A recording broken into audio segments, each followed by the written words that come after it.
Hablemos. Voces especializadas en ciencias sociales y humanidades, historia, antropología, literatura, estudios políticos e internacionales, agua y sociedad. Divulguemos la ciencia. Hablemos. La pena del saco era una tortura extremadamente cruel para delitos extremadamente crueles. Vamos a platicar de estos hallazgos de investigación que tiene el doctor Armando Hernández Suberville, historiador aquí del Colegio de San Luis, y que ha dado con los archivos en donde se da cuenta de 3 casos aplicados en la Nueva España de esta pena, que no se ha abordado desde la historiografía en San Luis Potosí ni en México. Ha tenido que recurrir a otras informaciones en Europa en donde se retoman este tipo de penas aplicadas desde el Imperio Romano. Comenzamos, bienvenidos. La pena culei, también conocida como pena del saco, es un tema poco explorado en la historiografía jurídica, social y cultural de Nueva España. Esto debido a la falta de claridad en los términos legales que la justificaban, los cambios en las leyes y la escasez de casos documentados que hacen que los casos en los que se aplicó esta pena sean más referenciales que representativos. Esta forma de castigo tiene sus raíces en el derecho romano. En los siglos XVII y XVIII ocurrieron 3 casos de parricidio documentados en San Luis Potosí, en los cuales se aplicó la pena culei. El primer caso criminal se remonta a 1652, donde un indio llamado Francisco José enfrenta acusaciones de asesinato brutal contra su esposa. El individuo fue sometido a juicio y condenado a la ejecución de pena culei. Esta pena, en su caso, implicaba ser arrastrado por las calles, estrangulado y luego arrojado a un río en una cuba, un recipiente grande de madera utilizado para diferentes propósitos, junto con varios animales como parte de una forma de castigo. La pena culei, una tortura extremadamente cruel y teatral, perduró a través de la historia, desde la antigua Roma hasta la Nueva España bajo influencia cristiana. Se utilizó como castigo por crímenes atroces que violaban el orden natural y la sacralidad de las relaciones familiares, especialmente entre cónyuges, padres e hijos, y en algunos casos incluso involucrando a hijos no nacidos. Esta investigación ha sido trabajada por el doctor Armando Hernández Suberville, profesor investigador del programa de Historia del Colegio de San Luis, quien cuenta con una amplia trayectoria académica y numerosas publicaciones en los campos de la historia social y cultural.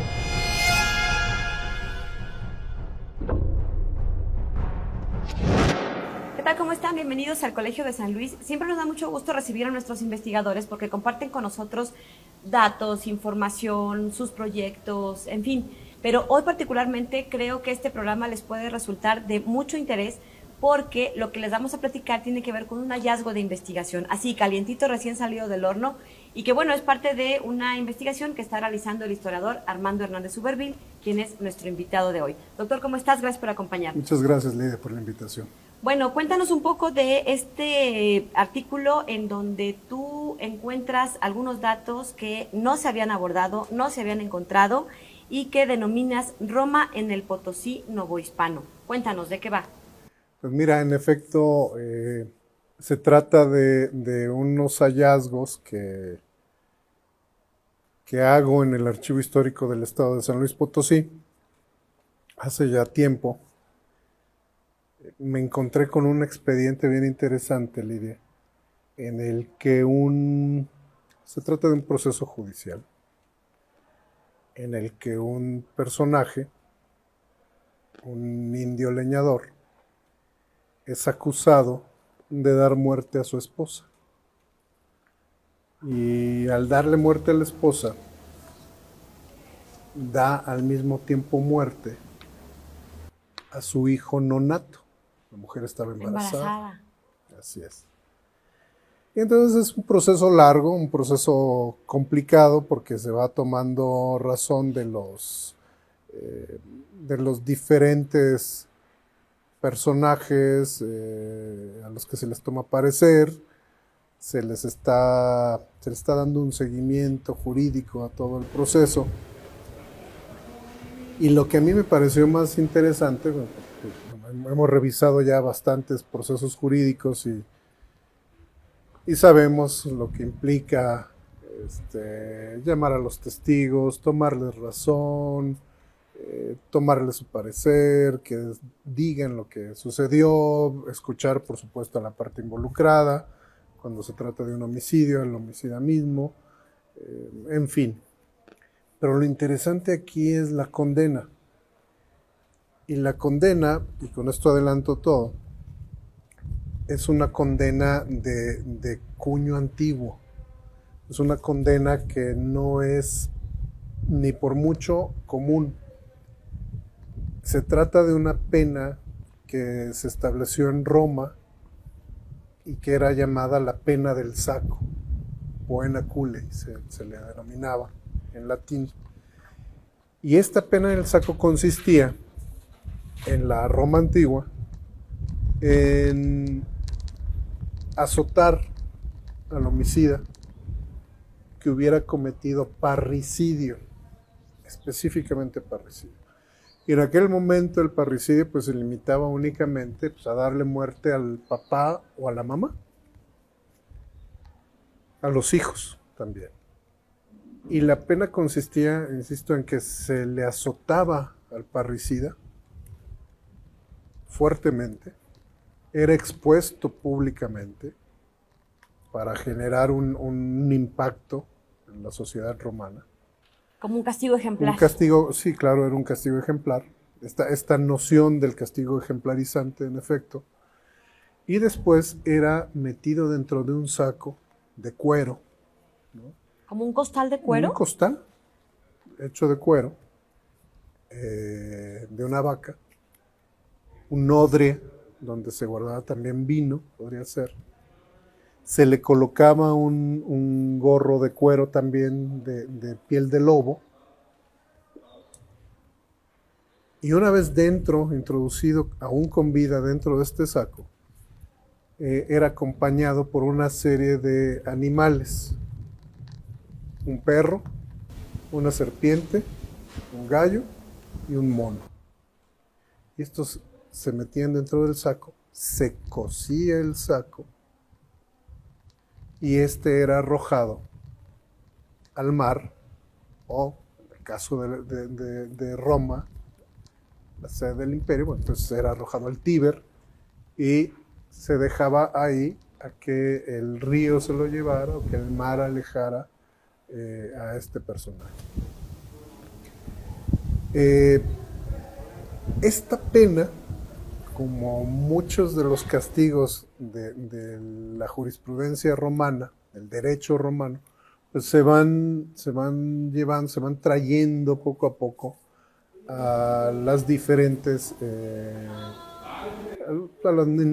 este caso a la monarquía hispánica se va trayendo. O sea, persiste desde el Imperio Romano hasta... Persisten muchos de los elementos de la jurisprudencia romana. Y el derecho romano es asimilado por muchas culturas y es tomado y se va reflejando poco a poco en las jurisprudencias que se van generando para las propias entidades que lo asimilan. En este caso, la monarquía hispánica asume mucho del derecho romano y después es transformado y después es reconstituido y queda plasmado este castigo particularmente en las partidas de Alfonso X el Sabio.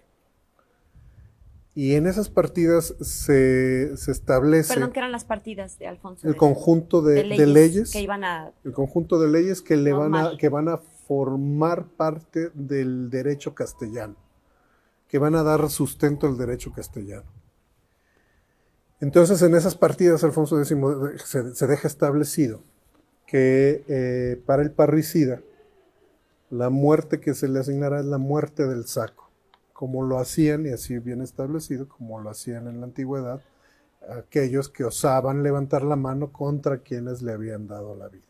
Será muy penado atentar contra tu papá, tu mamá o tus hijos. Creo que sigue siendo hoy en día un tema tabú, ¿no? el hecho de darle muerte al padre, a la madre o al hijo, o a los hijos, es un tema execrable que va contra todo concepto de dignidad humana, contra todo concepto de lo que nos convierte en seres sociales, porque estamos atentando contra aquello que nos dio vida o contra aquello que nosotros concebimos. Curiosamente, el parricidio está casi de forma muy particular tipificado para el caso de los varones, porque en el caso de las mujeres hay otros conceptos asociados, no fueron tema, por supuesto, de mi investigación.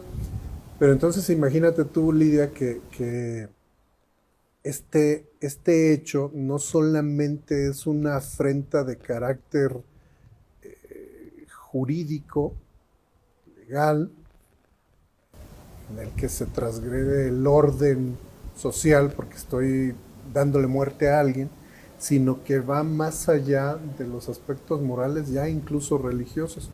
Desde la Roma antigua, pues la violencia asociada al castigo está a su vez íntimamente ligada con el hecho de que el parricida debe de ser eliminado en su totalidad de la faz de la tierra, porque su sola presencia contamina a la ciudad, ¿no? Contamina a la sociedad, y entonces ya entramos en un tema de carácter religioso también, ¿no? Y esto, bueno, pues creo que es de por sí y de suyo un tema bien interesante que no ha sido abordado con suficiencia, incluso me atrevería a decir que no ha sido abordado de forma específica como lo he hecho en este momento, por una sencilla razón: son tan escasos los casos de parricidio que tienen asociada esta pena que prácticamente no los encontramos. Y en San Luis encontré 3. Imagínense el tamaño de hallazgo de investigación del que nos está contando hoy nuestro invitado. Vamos a ir a una pausa y regresamos para que nos siga contando más detalles. Sin duda, este tema de Roma en el Potosí Novohispano tiene muchos otros aspectos, y haberse encontrado 3 casos, bueno, pues lo hace todavía mucho más interesante. Regresamos después de esta pausa.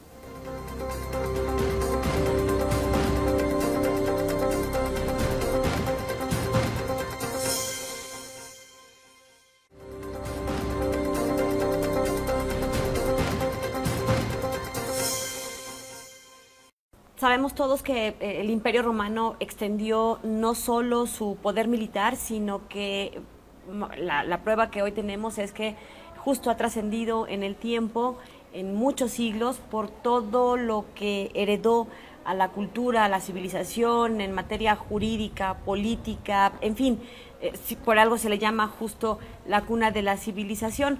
Pero particularmente en este asunto del derecho romano, me llama la atención que el parricidio es un delito que efectivamente hasta nuestros días es un tabú.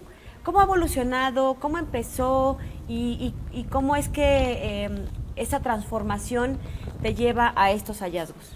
Pues mira, el tema del parricidio en efecto evoluciona. Inicialmente es darle muerte, el hijo dándole muerte a los padres, o dándole muerte a un hijo. Y en el derecho ya castellano esto evoluciona de manera tal que se van involucrando, que se van asociando otros familiares. La familia se extiende, ¿no?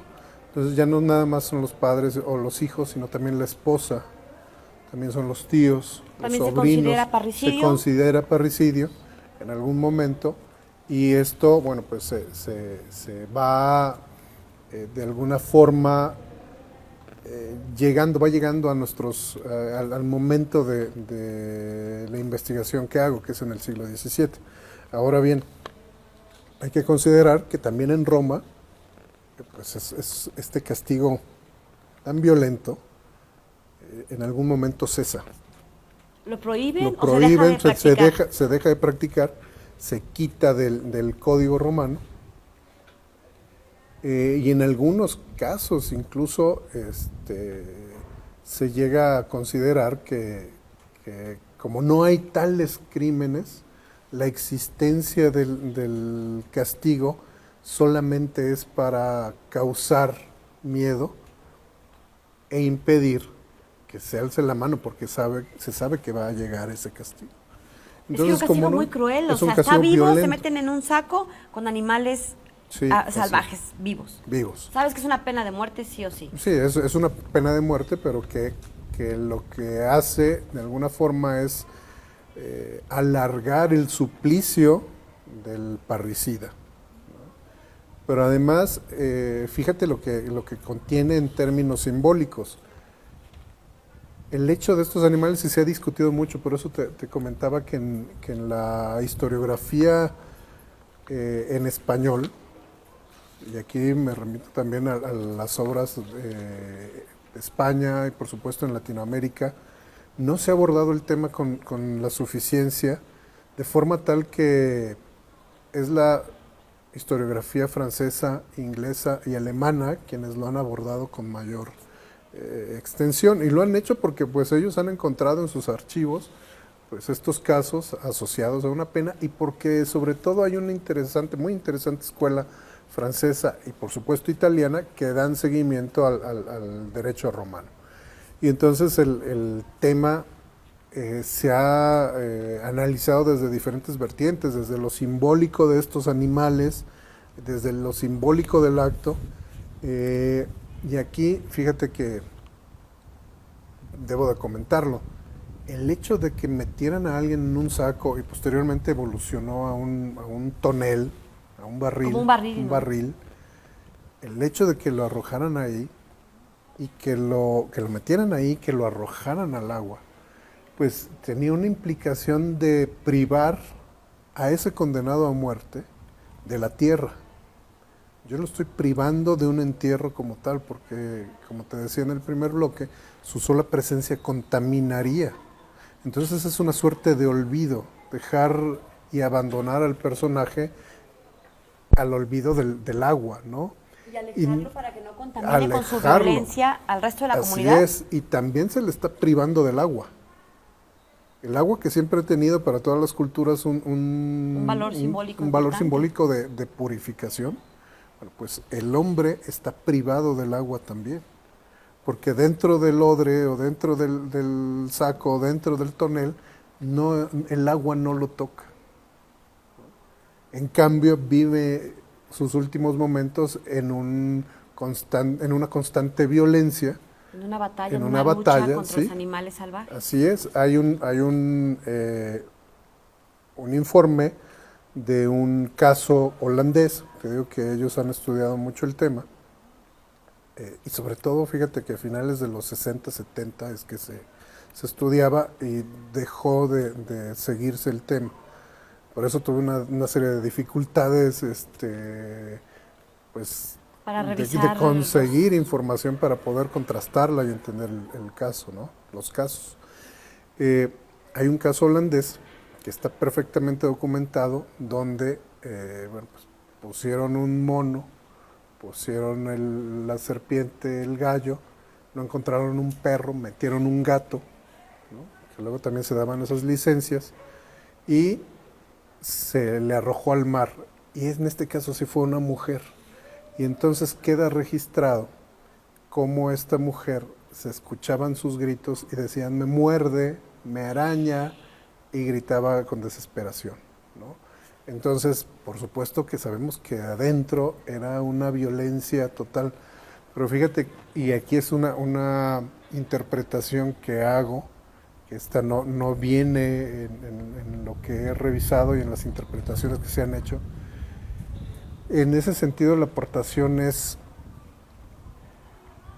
regresarlo a un saco, regresarlo o meterlo en un barril, implica de alguna forma simbólicamente regresarlo a un vientre del que nunca debió de haber nacido. Tú fuiste capaz de matar a tu padre, a tu madre, a tus hijos, no debiste de haber nacido nunca, y te regreso simbólicamente a ese vientre. Y esa reflexión surge de los 3 casos que encontré en San Luis Potosí.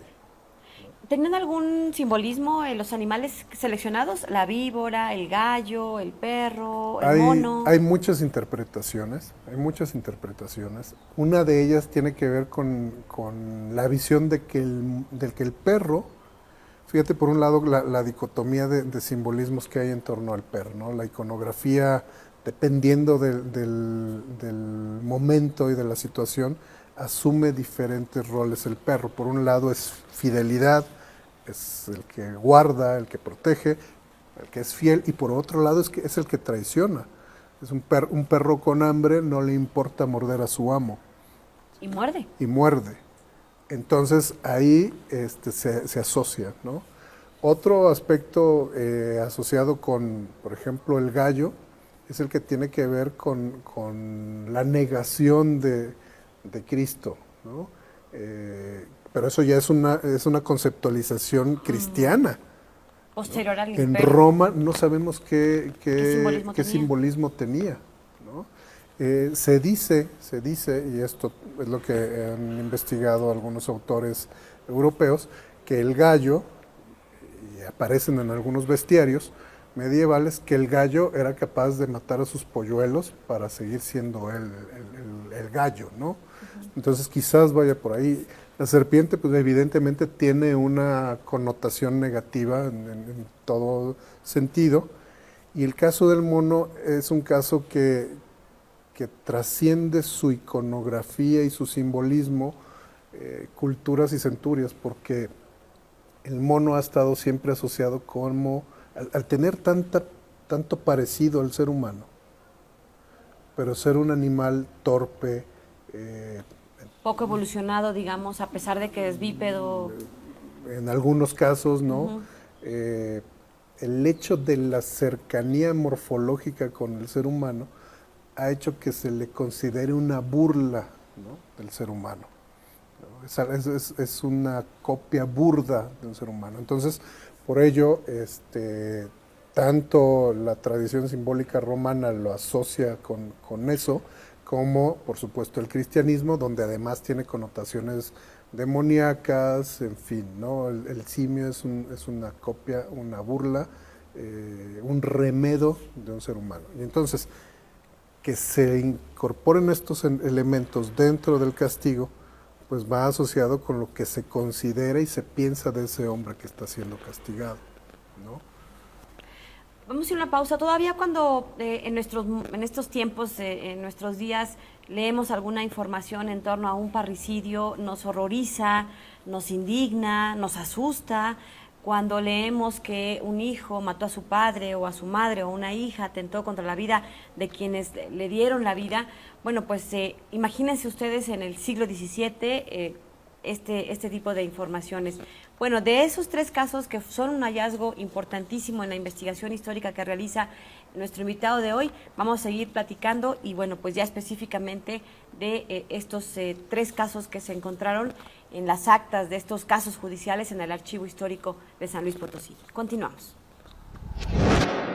El Colegio de San Luis hace la invitación a toda su comunidad para unirse en la ceremonia de conmemoración por el 25 aniversario de la licenciatura en Relaciones Internacionales.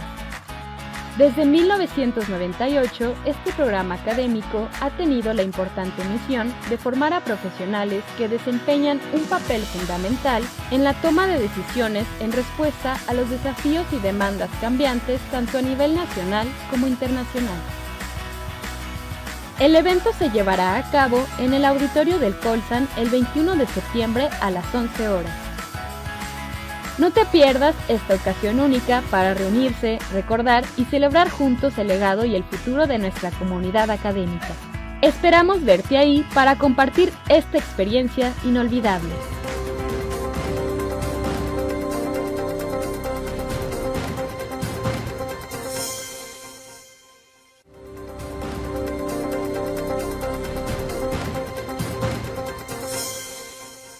La pena del saco era un castigo, una tortura extremadamente cruel y perduró hasta la historia desde la antigua Roma hasta la Nueva España bajo la influencia cristiana.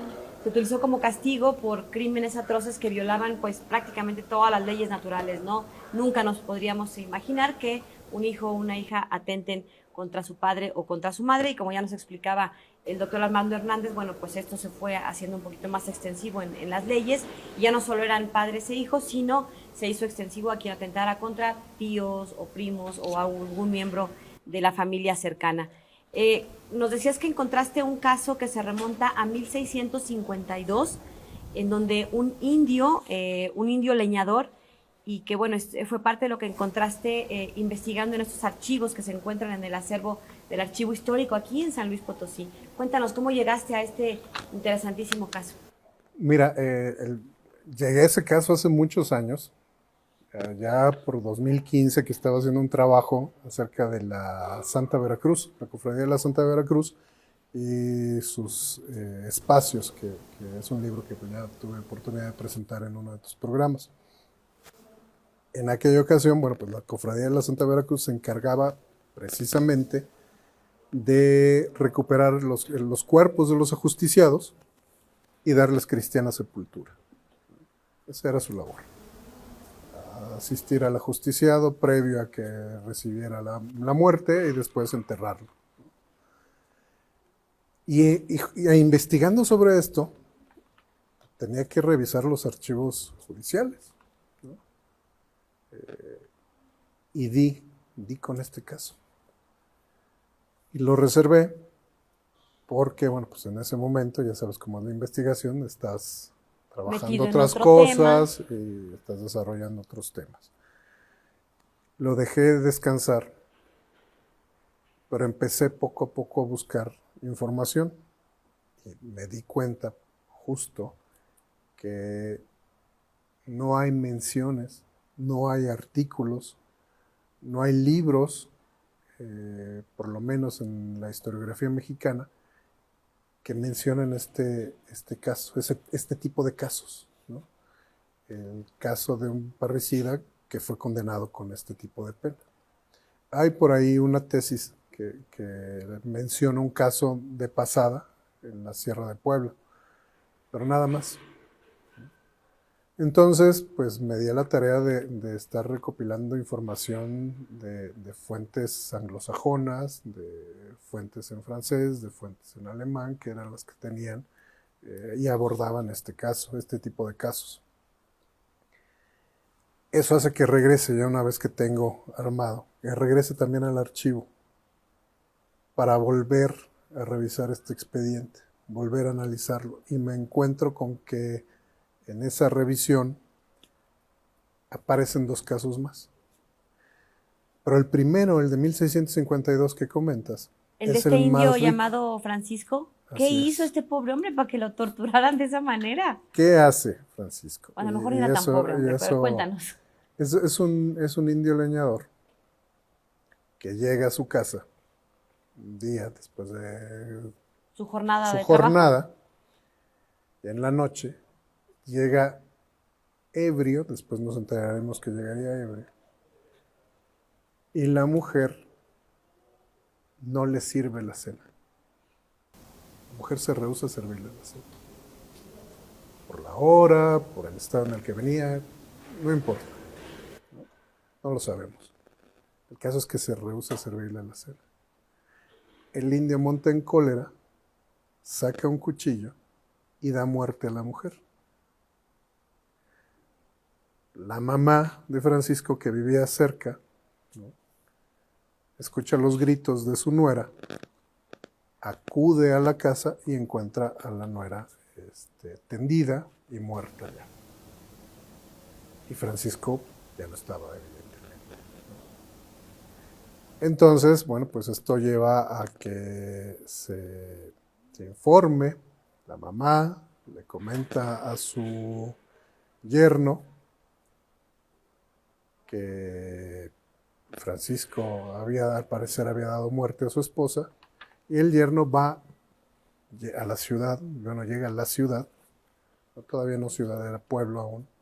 De San Luis. De San Luis, todavía tenía la categoría de pueblo, llega al pueblo, informa, ¿no?, las autoridades, y las autoridades pues se dan a la tarea de, por un lado, ir a tomar fe del cuerpo y por el otro, a buscar a Francisco, ¿no? Cuando llegan, se dan cuenta de que en efecto la mujer había muerto de varias cuchilladas. Pero, y aquí está lo más importante y tiene que ver con lo que te comenté en el bloque pasado, estaba embarazada.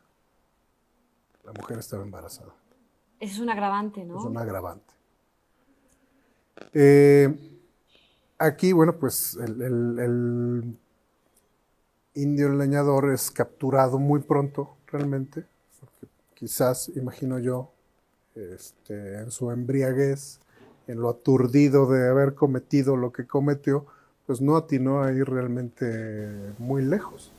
El caso es que se le detiene, se lleva al pueblo, el alcalde se encarga de tomar nota de esto, porque es tan grave y tan violento el asunto, que llaman al alcalde para que dé su opinión, y el alcalde, hay abogados que tiene el pueblo, que son gente de letras, que sirve para que no se tenga que llegar hasta la Real Audiencia y consultar allá.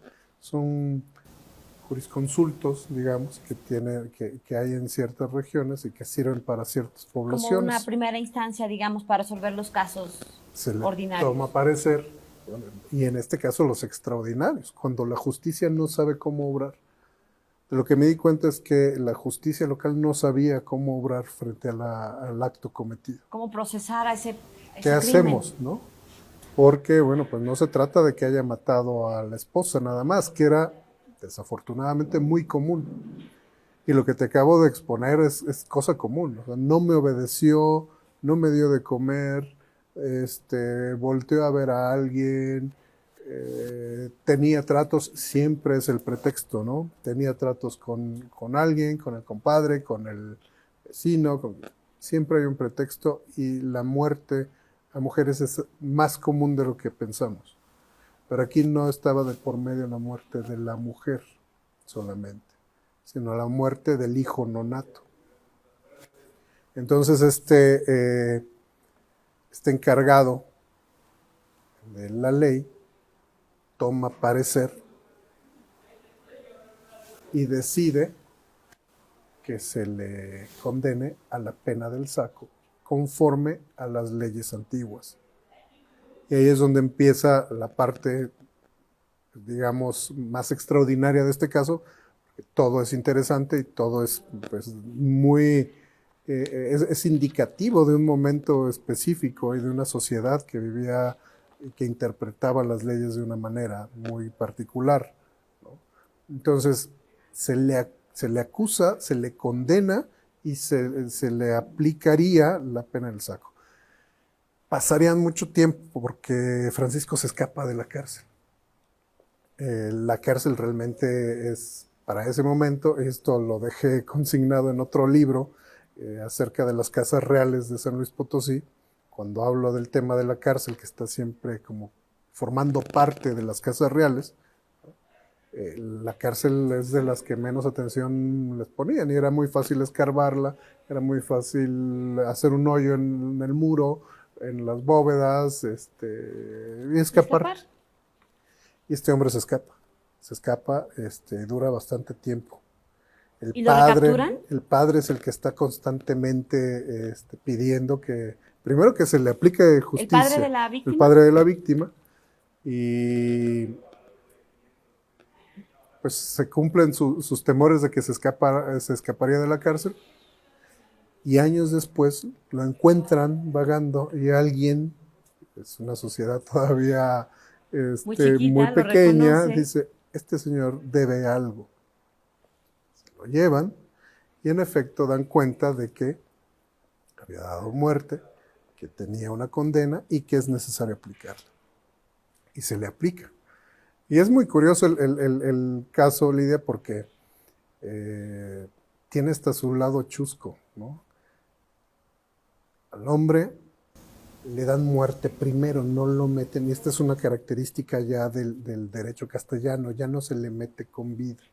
¿Al saco o al barril? Al barril no, se le da muerte antes, comúnmente por el garrote, esta pena que hace que te tronara la columna y que murieras en el acto. ¿No? Murieras en el acto.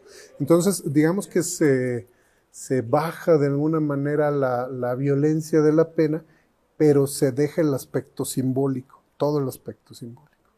Entonces, se le metió en un tonel que un vecino facilitó, se metió un perro, se metió un gallo, se metió una serpiente, pero se les dio muerte también, para que los animales tampoco hicieran ningún... No había un concepto de sufrimiento hacia el animal, sino para que ya no hubiera una violencia mayor. Lo que se quería, lo que se perpetúa es el acto simbólico. Y el mono no lo encuentran por ningún lado. Incluso mandan traerlo de lo que ahora conocemos como la región huasteca. No lo encuentran, lo siento, no pudimos encontrar un mono, pues así láncenlo. Entonces, te digo, tiene su aspecto curioso, y al final Francisco, una vez muerto y una vez con los animales, es lanzado a lo que era hoy es el río Santiago.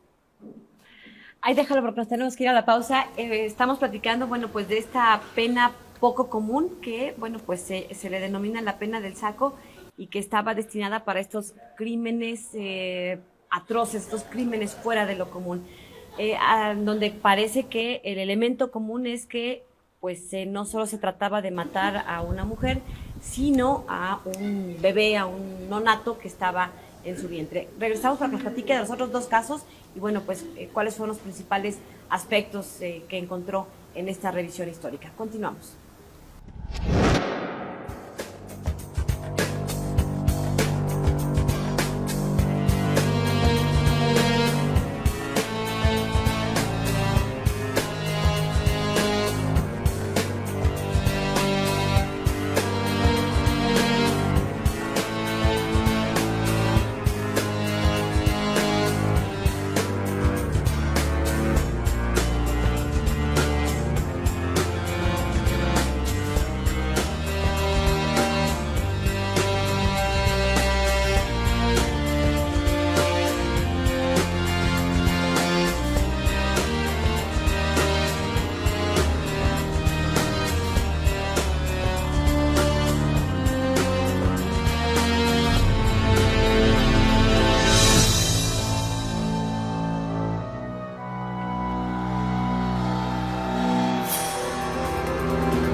Pues estamos reconstruyendo parte de esta historia que se ha vuelto un caso fascinante, un importantísimo hallazgo de investigación en torno a este crimen que cometió Francisco José, un indio leñador por allá de 1652, y que bueno, pues a quien se le aplicó esta llamada pena del saco. Había un agravante porque nos decías que, y entendemos el contexto, en 1652 el papel de la mujer, bueno, pues era común que el marido le diera muerte a la esposa y fueran procesados por este tipo de casos, pero aquí hay un elemento que agrava todavía más este delito. Cuéntanos, porque lo encontraste también en los otros dos casos aquí en San Luis Potosí. Así es, en efecto, era común encontrar que el marido le diera muerte a su esposa. Incluso en muchas ocasiones salía bien librado, a veces solamente tenía que pagar algunas penas, recibir azotes, dar servicio de cárcel, en fin. Pocas veces era procesado con la misma violencia, digamos, con la que él había dado muerte a la esposa. Agravantes había muchas, ¿no? El hecho, por ejemplo, en el caso de Francisco, se intentó... el abogado se intentó argumentar que estaba ebrio y que el hecho de la ebriedad en muchos casos surtió efecto, pues nublaba la razón y estando falto de razón no sabía lo que había hecho. Eso se trató de argumentar, pero bueno, era tan evidente y tan violenta la situación que no funcionó el alegato. Y no funcionó por el hecho que acabas de comentar. Estaba embarazada. Entonces aquí encuentro yo nuevamente un aspecto simbólico. Tú mencionaste en algún momento de la entrevista que se tenía miedo, y en efecto, la sociedad temía el acto. Hoy nos causa repulsión, también nos causa azoro, incluso miedo, porque no nos creemos capaces de.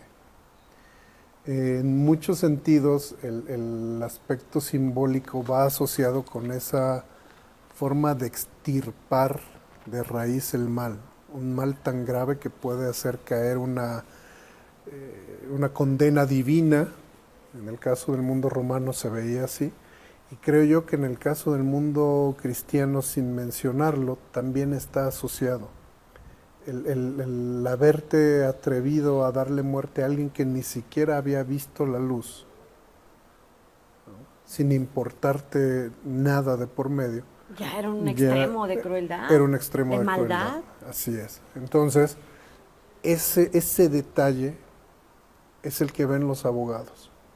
Y dicen, no, este hombre no merece más que una pena que ya había sido considerada antes y que nosotros no habíamos aplicado en muchísimo tiempo, ¿no? Entonces, esto lo constato porque hago una revisión de los casos de homicidio que están en el Archivo Histórico del Estado de San Luis Potosí, y en aquellos casos donde el hijo da muerte al padre o al tío o al sobrino o a la mujer, evidentemente, no aparecen estas penas, aparecen las que ya te comenté.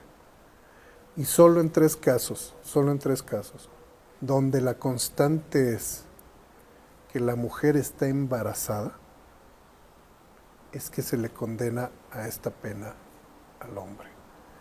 Y eso, bueno, pues lo hace extraordinario porque no encontré, al menos, seguramente en los archivos los habrá, pero no han sido o bien descubiertos o trabajados, pero lo cierto es que en la bibliografía existente no aparecen casos de este tipo y no aparecen penas de este tipo.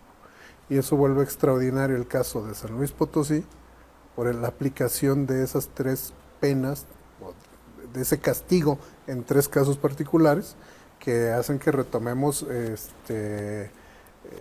esa Roma antigua y llegue nuevamente el septentrión novohispano, ¿no? Por un momento el río Santiago se convirtió en el Tíber romano, ¿no? Y ahí arrojaron. Y ahí ahí lo dejaron flotando unos días hasta que la Cofradía de la Santa Veracruz lo rescató. En otros casos, después del acto, en los otros dos casos, pues simplemente lo enterraron, ¿no? Entiendo que ya en el segundo caso fue llevado a la laguna que se encontraba en la parte posterior de lo que ahora es el edificio de rectoría de la Universidad Autónoma de San Luis Potosí, y ahí lo arrojaron por unas horas, ya ni siquiera días, unas horas. El acto simbólico. Ya muerto, igual. En los tres casos los matan primero y luego los arrojan en el saco. Que ya es parte de la tradición castellana de aplicación del caso, del castigo, perdón. En España hay algunas referencias, y en otros casos, por ejemplo, en algunos casos que me encontré para lo que hoy es el País Vasco, los animales no se conseguían. Entonces lo que hacían era pintarlos en el tonel. Se le daba muerte, se le metía en el tonel y se le pintaban los animales en el tonel. Entonces, a final de cuentas, lo que pervive es el acto simbólico, no la violencia del castigo, sino el acto simbólico de castigar de tal manera que se erradicara la maldad que estaba, por supuesto, en la ponzoña misma de las entrañas de ese hombre. Criminal. ¿Sí? Entonces es bien interesante porque evidentemente esto desaparece en el México independiente, no tenemos noticia. En España, curiosamente, todavía a principios del siglo XX hay un caso de un parricida que si es metido en un saco, igual le pintan ahí. ¿Vivo o muerto? Muerto. Muerto también. Sí. Okay. En todos casos ya. Los más pues en Roma se les metía con vida. Y en la Nueva España para acá. En los casos castellanos, ya de España y demás, se le da muerte primero, ¿no? O sea, hay una suavidad en el castigo porque se le da muerte primero y el suplicio ya es otro, ¿no? Pero Insisto, sí tenía una enorme carga simbólica. Es completamente simbólico, es teatral, porque el pueblo se da cuenta. En San Luis, el verdugo le da muerte a Francisco por vía del garrote, y enfrente de la comunidad que presencia esos actos de castigo, nuevamente el tema de lo ejemplarizante, pues justo también el verdugo le da muerte a esos animales, esos 3 animales que consigue el ayuntamiento, y los deposita en el tonel. Y es el verdugo quien lleva en una bestia de albarda, un burro, una mula, lleva el tonel y lo arroja, es el verdugo que lo arroja. En todo momento es el verdugo el quien se encarga de acercarse a ese ser contaminado y de simbólicamente, de alguna forma, exorcizar al pueblo de la maldad de ese hombre. De esa maldad, ¿no? Sí. Entonces, imagínate tú lo que ello implica. Afortunadamente, los 3 casos me dieron para poder escribir un artículo que pronto saldrá ya a la luz. Justo eso iba para concluir, nos queda un poco más de un minuto. ¿Cuál es el impacto de este hallazgo de investigación en este entorno de este tema? Pues yo creo que abre más allá de los casos que tienen su complejidad, e incluso me atrevería a decirlo, su encanto por lo que implican, abre o continúa esta discusión de qué tanto las propuestas simbólicas del mundo clásico perviven a lo largo de los siglos y llegan a un momento tan tardío como el siglo XVII y siglo XVIII, como las penas de cuño romano se siguen aplicando, y como una sociedad donde lo simbólico es tan importante, sigue acercándose de esos elementos figurativos y de esos simbolismos y de esos rituales para exorcizar algo que estaba constante en su vida, que era la necesidad de alejar el mal del pueblo. Creo que es un hallazgo muy interesante porque nos refleja cómo la sociedad tenía esa necesidad de mantener, digamos, cierto orden de las cosas y de evitar esta descomposición social, ¿no? Que finalmente pues es toda proporción guardada un poco lo que hoy nos sigue preocupando. Exacto, Lidia, es justamente eso.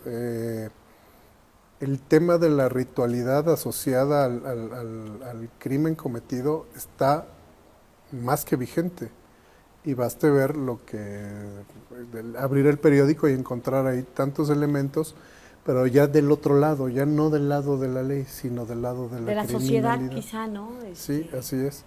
Y pues bueno, invitarlos a que lean este artículo. Saldrá pronto en la revista Historia Mexicana del Colegio de México. Bueno, pues ahí que den su opinión los lectores, porque es un tema, insisto, escasamente o nulamente trabajado. Armando, muchas gracias por haber estado con nosotros. Al contrario, Lidia, gracias.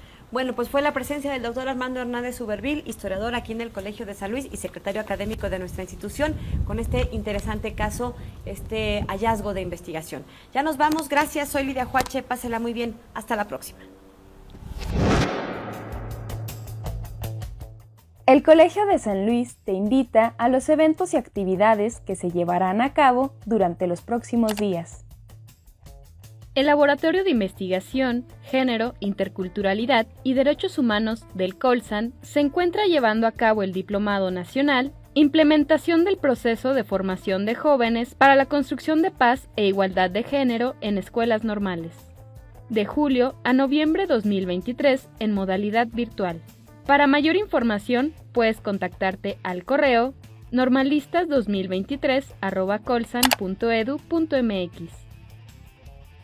Se llevará a cabo el Congreso Las Ondulaciones del Dragón, mirada sobre China entre México y Costa Rica, el 13 y 14 de septiembre a las 10 horas en el aula magna del Colsan.